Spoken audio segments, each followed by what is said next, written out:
Hello, everyone, and good morning from New York. Good morning from New York, and good morning to you, or good afternoon to you if you're living in Europe or in the Middle East, and good evening to you if you are living in Asia. This is a Happy English live English lesson, and Alex is joining us here. Good morning, Alex. I'm not sure, where are you from, Alex? Yes, I am early. That's right. It's early in the morning, and you know what we say in English? We say that the early bird gets the worm. And this is actually, this is my number 7 live English lesson since last Sunday, and most of them I've done in the afternoon in New York time, and so I have a lot of Happy English fans in Vietnam and the Philippines and South Korea and in Japan and in Taiwan and China. And for you guys, I thought, wow, let's do something early in the morning. So, yep, the early bird has caught the worm, and I'm happy to be with you guys. So thank you so much for joining me.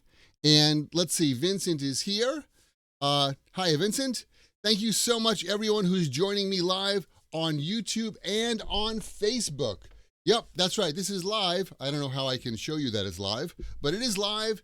And for today's English lesson, we're going to cover 3 points, all right?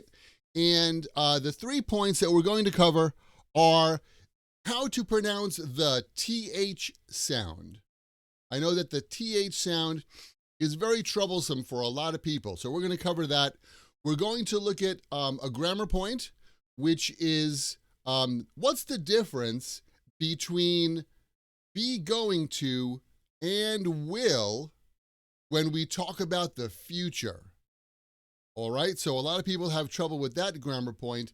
And then the third thing that we're going to talk about is we're going to look at some idioms which are fruity and foodie, okay? So some foodie idioms. But first, I'm going to change up the order of what we do today. Today, I want to jump right in since it's early in the morning and this is my second cup of joe. I'm going to jump right in and we're going to talk about grammar, okay? So, the future. We can use, and I'm sure you know this, we can use be going to and will to talk about the future. I am going to have another live English lesson tomorrow. I am going to. Or someday, I will go to Paris. Yeah, that's what I'm going to do. So, what's the difference between using be going to and will for the future? It's a great question. And here's the answer. We use be going to plus a verb to talk about the future when we have a plan. It's a plan. It's a set plan. I'm going to have another live English lesson tomorrow. That's my plan. A friend of mine is going to get married next weekend. It's a plan. He and his girlfriend have already booked the hotel. Everything's all set. The wedding is ready. So we could say a friend of mine is going to get married next weekend. Jenny is going to see a movie tonight. That's her plan. She's already made arrangements with her friends. She's got plans with her friends. And Jenny is going to see a movie tonight. So we use be going to when there's a plan. And usually we don't pronounce it like I am going to. We usually use the quick pronunciation, which is gonna. I'm gonna have another live YouTube lesson tomorrow. One of my friends is gonna get married next weekend. Jenny is gonna see a movie tonight. So we use be going to, or the pronunciation of that, gonna, when we talk about a plan for the future. Will, on the other hand, we tend to use will when we make a guess or a prediction about the future. And that's the difference. I could say, I think I will move to Florida when I retire. I think I will move to Florida when I retire. Someday I will find true love. Someday I will find true love. So, will is used when we make a guess or a prediction about the future. Do you think it will rain today? Do you think it will rain today? So, will is used when we're guessing about the future or making a prediction. So, usually when we use will, we use things like I think, or maybe, or perhaps. Hey, what are you going to do tomorrow? Oh, I don't know. I think I'll go shopping. I think I'll go shopping. Or maybe I'll go to the beach. Maybe I'll go to the beach. I'm not sure. It's not a solid plan. And if it's not a solid plan, I could say, maybe I'll go to the beach. I think I'll go to the shopping mall. That's the key difference between be going to and will. So just to wrap up, we use be going to when you talk about a plan for the future. It's decided. Tomorrow, I'm going to have dinner with my sister. It's my plan. But we use will when we guess about the future. Tomorrow, maybe I'll have a bagel for breakfast. I don't know, I'm just guessing. So that's the big difference, or the main difference, between using be going to and will for the future. And there are other uses of be going to and will for the future, and other ways you can talk about the future, but we're not going to talk about those in this lesson. I'll talk about that in another lesson, all right? So that's the basic point that I wanted to cover today. All right, next, let's move on to the pronunciation section of today's English lesson, which is TH. That's right.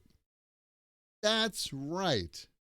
A lot of people and a lot of my students and a lot of English learners have trouble with the TH sound. There's a great commercial for a major language school where there's a Coast Guard guy working at the Coast Guard station, and someone says, help us, we're sinking. And the Coast Guard crew says, what are you sinking about? Sinking, thinking, sinking, thinking. I know that the TH sound is really difficult for a lot of people because in many of other native languages, you don't have the TH sound. So there are actually two TH sounds. One is voiced. For example, the or that.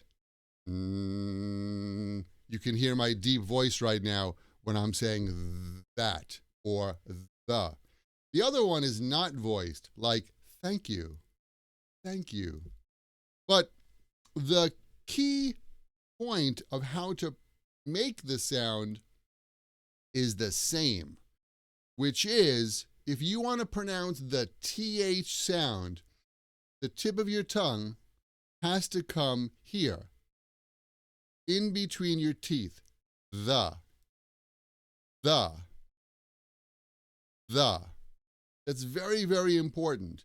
And I know that when you speak in English, you have to move your mouth a lot more than when you have to speak in another language.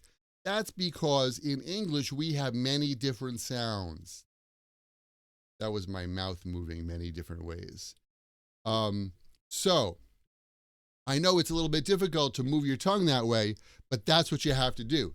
The. That.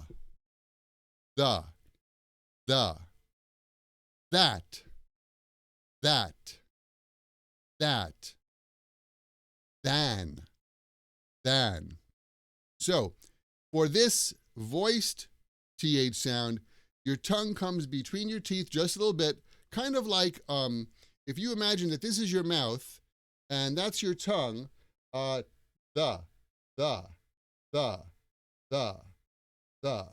It's like that. This is a good cup of joe. So, let's practice just a couple of words with this sound. Brother. Father.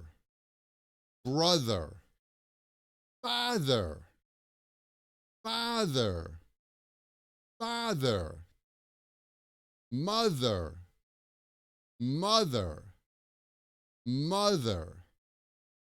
Got the idea? So your tongue is going to come right there. Mother. Father. Like that.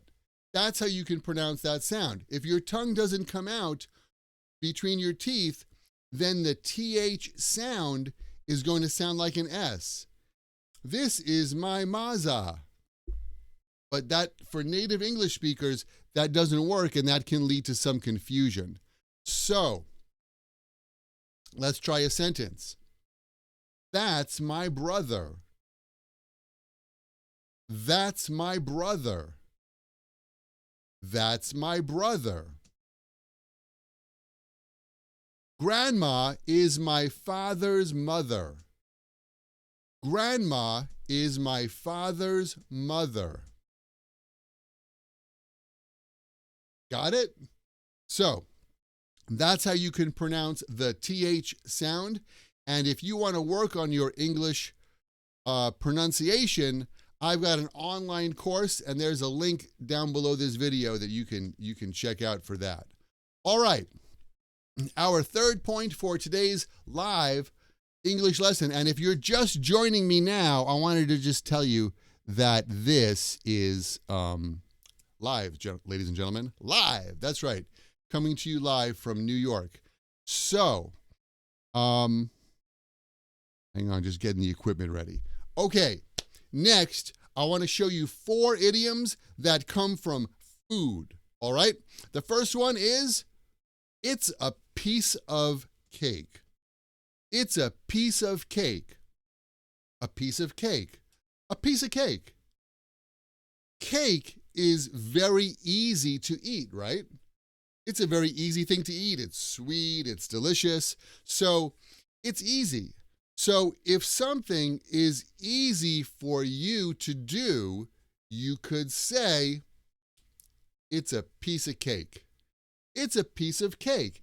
And if you saw the other live video that I did a few days ago, when we pronounce of, it's generally pronounced as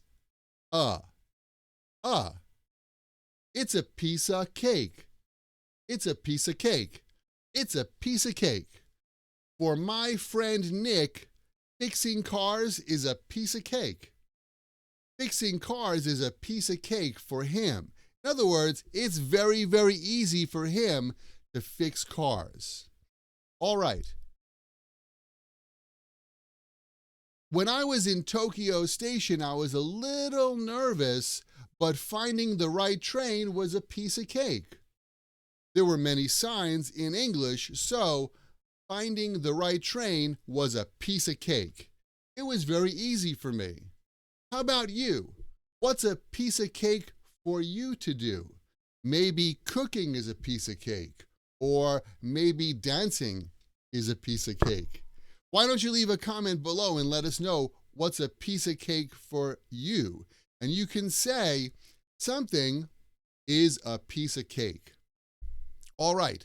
The next phrase is nuts. Nuts. Nuts means crazy. And if one of your friends says something and you think, oh my goodness, that's crazy, you could say, that's nuts. So last year, one of my favorite singers came to New York for a concert, and I spent $500 for the ticket. And my sister said that I was nuts for spending that kind of money, but it was my favorite singer. But she said, you're nuts for doing that. My friend Jack is often late for work, and yesterday the boss told him if he comes late again, he might get fired, and today he came late again. He's nuts. He's nuts. That's crazy. So, how about you? Has anyone done something which is nuts? Why don't you leave a comment below and let us know? So, nuts. Next is pea brain. Pea brain. Do you like peas? Peas are very healthy, you know. Many children don't like them, but pea is a very, very small green vegetable. And we use the phrase pea brain to mean someone who's not very intelligent. So, for example, the new salesman in my company is a pea brain. He doesn't even know how to use a computer mouse. He's a pea brain. He's not so smart. My friend Joe is pretty strong with his muscles, but he's a pea brain. He's not very smart. How about you? Do you know anybody who's a pea brain? Why don't you leave a comment below and let us know? You could say someone is a pea brain, like, my boss is a pea brain. Wait a minute. I'm the boss. All right, one more. Peanuts. Peanuts. I love peanut butter, and I love peanuts. And you know what? Among all the nuts, peanuts are probably the most common and the cheapest. Peanuts. So we have the idiom, I got something for peanuts. If you say, I got something for peanuts, it means you got something for a very cheap price. I got it for peanuts. At the summer bargain sale, I got a new suit for peanuts. I got a new suit for peanuts. It means I got a new suit and it was very cheap. I was in Istanbul about 7 years ago, and I went to the Grand Bazaar. And there you can get a lot of cool souvenirs for peanuts. That's right. At the Grand Bazaar in Istanbul, I got a lot of cool things for peanuts. In other words, they were very cheap. How about you? Recently, did you get anything for peanuts? Why not leave a comment below and let us know? All right, that, my friends, brings us to the end of today's live Happy English lesson. I know that it's a little bit early in the North America and South America area, but I'm glad that everybody else could join us today. Thank you so much for joining me for this live Happy English lesson. If you want to catch the rebroadcast, check it out on YouTube. Don't forget to subscribe to my YouTube channel and tell all your friends about Happy English and Happy English Live. If you'd like to get over 1,000 free English lessons, including more than 420 podcasts, including today's new podcast, just go to myhappyenglish.com and you can check it out.